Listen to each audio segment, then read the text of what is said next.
नमस्कार साथियों, गज डिफेंस एकेडमी के इस डिजिटल प्लेटफॉर्म पर आपका हार्दिक स्वागत, हार्दिक अभिनंदन।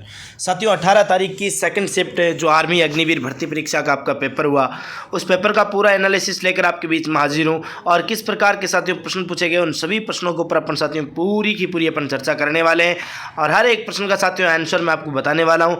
और आगामी भर्ती परीक्षा में आपका जो आगामी आपके एग्जाम और होने वाले हैं, जिन साथियों का भी पेपर हुआ नहीं उनके लिए भी साथियों किस प्रकार के प्रश्न बनेंगे उनके ऊपर भी साथ के साथ अपन चर्चा करते रहेंगे।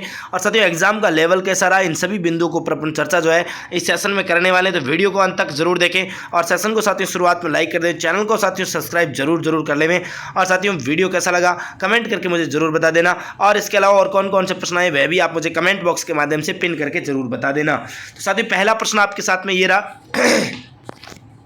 कि टिहरी बांध किस नदी पर बना हुआ है। साथियों टिहरी बांध जो है वैसे तो भागीरथी नदी आपके ऑप्शन में रहा होगा। साथियों भागीरथी व बिलांगना नदी के किनारे पर आपके भागीरथी व बिलांगना के संगम पर साथियों कौन सा बांध बना हुआ है, तो यह टिहरी बांध बना हुआ है, अच्छे से आप ध्यान रख लेना। साथियों अगला प्रश्न है आपके सामने, एमएलए का पूरा नाम क्या है। तो साथियों एमएलए का पूरा नाम जो है वह आपके साथियों क्या होता है, member of the legislative assembly जो है साथियों यह आपके ध्यान रखना है। लेजिस्लेटिव जो है साथियों यह आपकी असेंबली जो होता है, यह असेंबली आपका क्या हो जाएगा, सही और सटीक आंसर हो जाएगा। तो अच्छे से ध्यान रखना। अगला साथियों वर्तमान में छत्तीसगढ़ के राज्यपाल कौन है। छत्तीसगढ़ के साथियों राज्यपाल ध्यान रखना विश्वभूषण हरिचंद है। कौन है, तो ये साथियों ध्यान रख लेना अच्छे से, विश्वभूषण है।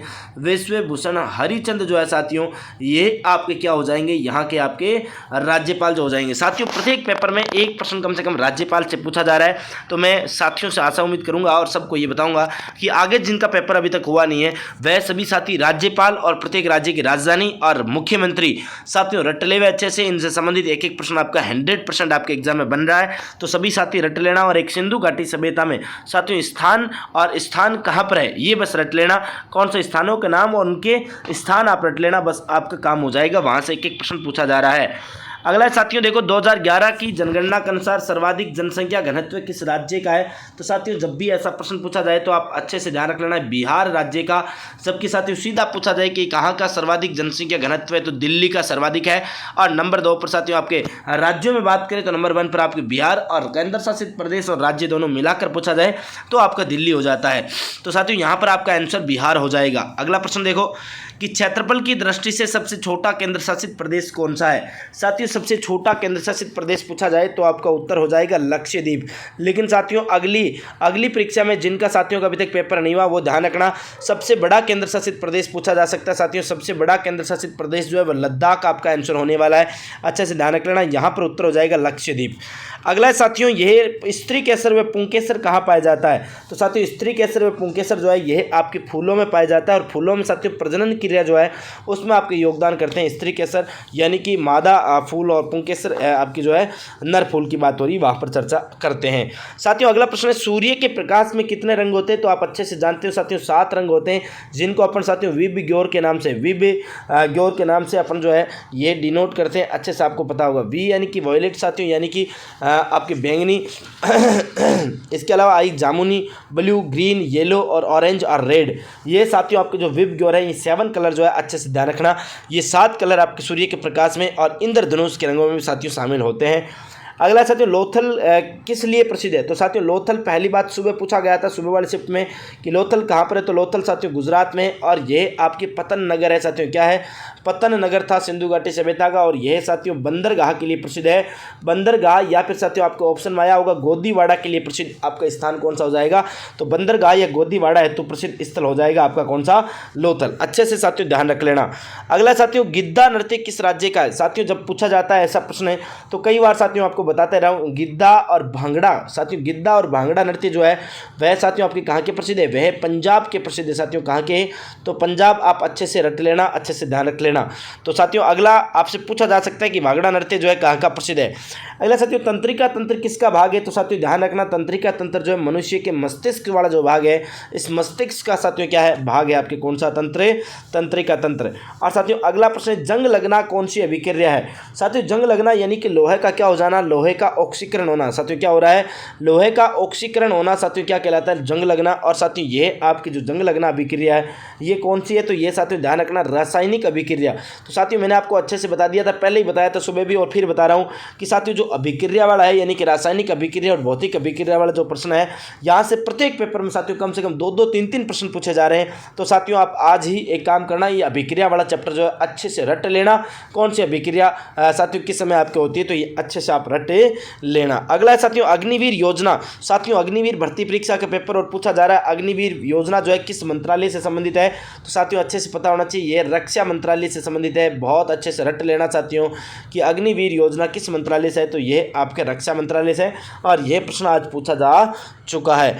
अगला प्रश्न देखते हैं साथियों, दांडी किस राज्य में। साथियों आपको अच्छे से पता होगा 1930 में महात्मा गांधी ने जो है आपके नमक कानून जो है उसके विरोध में साथियों दांडी यात्रा निकाली। तो ये दांडी किस राज्य में है, तो ये अच्छे से ध्यान रखना, दांडी जो है साथियों ये गुजरात राज्य में। कौन से राज्य में हो जाएगा, ये साथियों गुजरात राज्य में हो जाएगा। और गुजरात राज्य से साथियों प्रत्येक एग्जाम में एक एक प्रश्न पूछा जा चुका है, हर एक राज्य में हर साथी गुजरात का तो 2-2, 3-3 प्रश्न तक, धोलावीरा, लोथल का, ये भी साथियों गुजरात से संबंधित ही थे।